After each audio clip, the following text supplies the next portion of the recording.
Beberapa hari setelah ditetapkan jadi tersangka, putra sang polisi ini ditemukan tewas dan di TKP ditemukan dua gelas kosong, yang satu bekas racun cyanida. Halo guys, welcome back to my channel. Kali ini kita akan bahas tentang kisah perampokan bank senilai 300 juta yen. Ya, kejadian ini bermula dari saat seorang manajer bank dari sebuah bank yang bernama Nihon Shintaku Ginko mendapat surat ancaman dari seseorang yang tidak diketahui identitasnya, guys. Isi surat ancaman itu adalah, jika sang manajer bank tidak menyerahkan uang senilai 300 juta yen, maka rumah sang manajer akan diledakkan dengan dinamit, guys. Nah, uniknya surat ancaman ini dibuat dari guntingan kata-kata dari sebuah majalah dan disusun menjadi sebuah kata-kata ancaman yang pada akhirnya dikirimkan kepada sang manajer bank, guys. Mendapat surat ancaman ini, sang manajer pun menjadi was-was dan khawatir, dan dia melaporkan perihal surat ancaman ini kepada pihak kepolisian, guys. Dan pihak kepolisian langsung menanggapinya dengan menjaga dan melakukan pengamanan di rumah sang manajer bank tersebut, guys.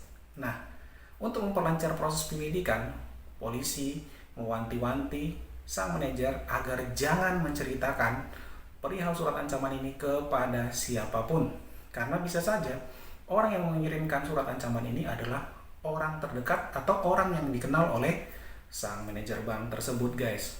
Nah, kita masuk kepada peristiwa 10 Desember 1968.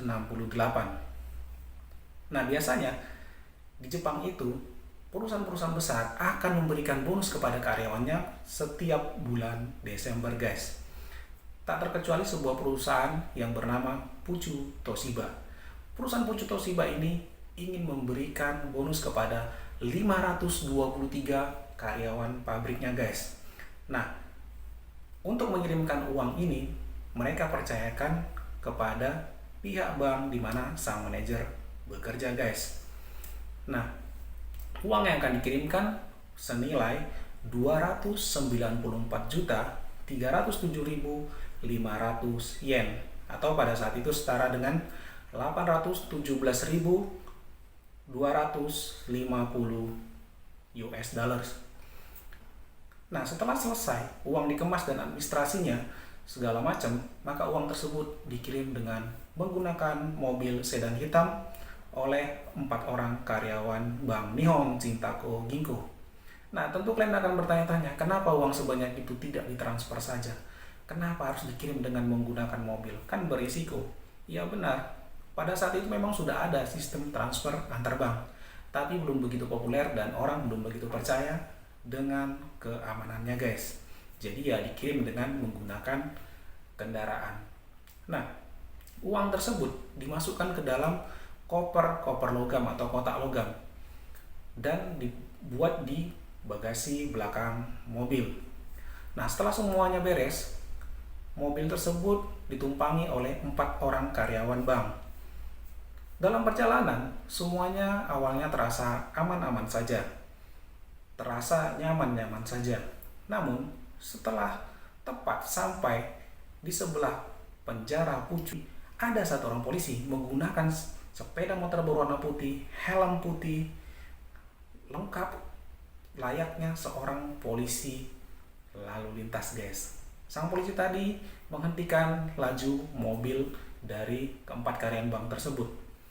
Dan polisi tadi bilang bahwa rumah sang manajer bank hari ini diledakkan oleh orang tak dikenal dan diduga ada korban jiwa.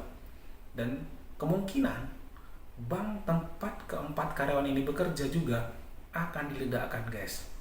Dan satu lagi, mobil yang dikendarai oleh 4 orang karyawan bank ini akan diledakkan juga, guys, karena diduga sudah dipasangi dinamit. Mendapat kata-kata seperti ini, terkejutlah keempat orang karyawan bank tersebut. Dan sang polisi pun meminta mereka untuk turun dari mobil, mematikan mesinnya, turun dari mobil, supaya sang polisi tadi memeriksa keadaan mobil apakah ada dipasangi dinamit atau tidak. Nah, keempat karyawan bank tadi menurut saja, mereka turun. Dan sang polisi pun dengan menggunakan senter masuk ke bawah kolong mobil. Nah, tak lama setelah polisi masuk, keluar guys asap dan percikan api dari bawah mobil. Dan polisi tadi langsung berteriak meminta keempat karyawan tadi supaya lari menjauh. Dan mereka pun menurut, mereka lari. Awalnya polisi ikut lari juga. Namun polisi tadi balik lagi ke arah mobil dan masuk ke dalam mobil, membungkuk sedikit. Kemudian perlahan mesin dinyalakan. Sementara yang 4 karyawan tadi berlindung di balik tembok penjara guys. Nah, setelah beberapa saat, keempat karyawan ini menunggu dan menunggu. Mereka tidak ada dapat informasi dari polisi tadi. Maka keluarlah mereka dari tempat mereka berlindung. Nah, mereka tidak menemukan mobil di situ.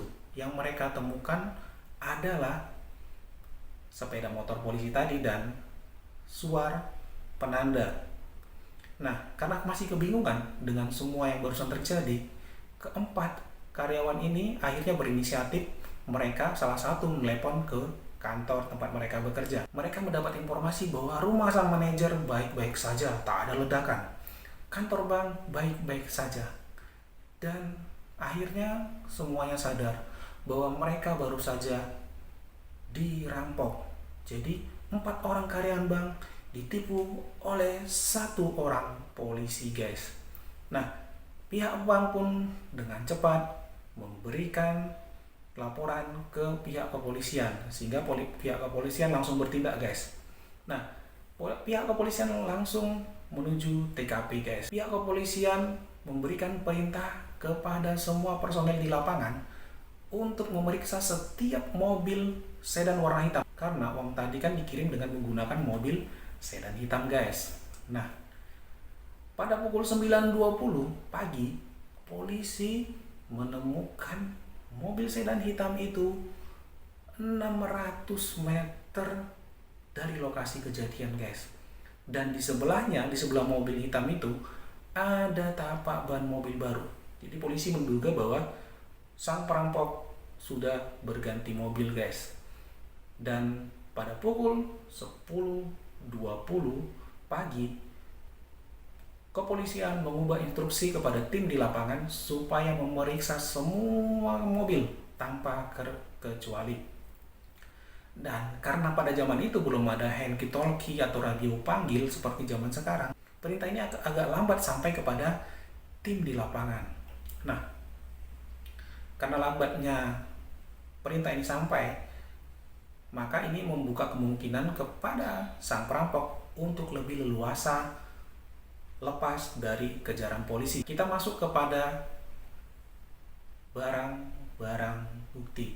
Barang bukti yang ditemukan di TKP yaitu 1 suar penanda. Itu tadi ternyata asap dan percikan api itu berasal dari suar penanda guys.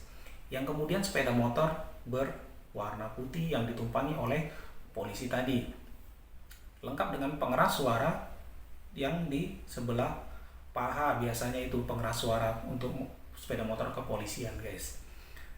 Nah, setelah itu tadi mobil sedan berwarna hitam. Dari sepeda motor yang ditemukan di TKP, ternyata sepeda motor itu bukanlah sepeda motor kepolisian guys. Namun itu adalah sepeda motor komersil yang sudah dimodifikasi, dicat sedemikian rupa sehingga tampak seperti motor kepolisian. Di sepeda motor itu ada bekas tempelan koran, berarti motor ini baru saja dicat. Dan polisi meliti koran tersebut, ternyata koran tersebut hanya diproduksi di Tokyo Barat. Nah, kemudian pengeras suara pun mereka lihat, itu kan bukan pengeras suara asli punya kepolisian. Mereka lihat nomor serinya, dan dari nomor seri mereka ketahui bahwa pengeras suara ini hanya diproduksi di Tokyo Barat. Jadi, guys, penyelidikan berlanjut ke Tokyo Barat fokusnya. Nah, 4 bulan kemudian ditemukanlah sebuah mobil sedan biru yang ditutupi oleh terpal. Posisi mobil sedan biru ini berada di sebuah apartemen di Tokyo Barat juga guys. Dan di dalamnya ditemukan 3 koper logam yang sudah kosong. Dan koper logam ini adalah corporate yang sebelumnya menjadi tempat uang untuk mengirim bonus kepada karyawan Puchu Toshiba. Mobil sedan biru yang ditemukan di apartemen ini menurut informasi dari warga, sebelum kejadian mobil itu berada tepat di depan pemakaman kota. Namun pada saat kejadian mobil itu sudah tidak ada, guys. Oke guys, kita masuk kepada penetapan beberapa tersangka. Polisi sebelum mencari tersangka membuat sketsa wajah dari pelaku perampokan uang bank tersebut. Tentu infonya berasal dari 4 orang korban yang mengantar uang bank yang rencananya mau dikirimkan untuk bonus karyawan di Puchu Toshiba. Nah, foto sketsa wajah ini memicu perdebatan di kalangan masyarakat. Kenapa? Polisi diduga hanya mengambil foto dari pelaku kriminal yang lainnya dan hanya menambahkan helm putih supaya terlihat seperti polisi yang merampok uang bank tersebut. Nah, apapun itu, polisi terus berjalan melakukan penyelidikan dan polisi pun membuat ciri-ciri dari pelaku perampokan tersebut. Di antara lain yaitu dia seorang pria muda berusia 19 tahun yang kemudian dia mahir dalam mengemudi, yang kemudian dia pintar dalam memodifikasi kendaraan. Ya lihat saja sepeda motornya, ternyata sepeda motor komersil namun bisa dibuat seperti sepeda motor polisi. Yang kemudian dia mengetahui banyak tentang kepolisian dan tahu caranya bertindak sebagai seorang polisi, guys. Dari ciri-ciri yang dibuat oleh pihak kepolisian, didapati satu orang tersangka yang merupakan seorang supir taksi, guys. Supir taksi ini sangat mirip dengan semua ciri-ciri yang dibuat oleh kepolisian dan wajahnya memang sangat mirip dengan sketsa wajah yang disebar oleh pihak kepolisian, guys. Nah, sebenarnya polisi masih enggan untuk menangkap si supir taksi ini, tapi salah seorang polisi sudah terlanjur cerita kepada awak media dan awak media langsung memblow up cerita ini sehingga membangun opini di masyarakat bahwa pelakunya adalah sang supir taksi tadi. Nah, karena tekanan dari media dan opini masyarakat, polisi pun menangkap sang supir taksi. Namun ketika diperiksa, sang supir taksi punya alibi yang kuat. Alibi itu adalah kondisi di mana seseorang tidak berada di lokasi kejadian saat peristiwa kriminal terjadi. Nah, kita lanjut. Karena itu, punya alibi yang kuat, sang supir taksi pun dibebaskan. Namun, karena ini sudah jadi pemberitaan di media, sang supir taksi pun dipecat dari pekerjaannya. Ya, tentu saja dipecat karena mungkin untuk menjaga nama baik dari perusahaan di mana sang supir tadi bekerja. Dan kemudian orang-orang dekatnya, teman-temannya, semuanya menjauh. Sudah tidak punya pekerjaan, teman-teman menjauh, akhirnya dia pun depresi, guys. Beberapa hari setelah kejadian itu, sang supir taksi ditemukan tewas bunuh diri, guys. Wow, tragis.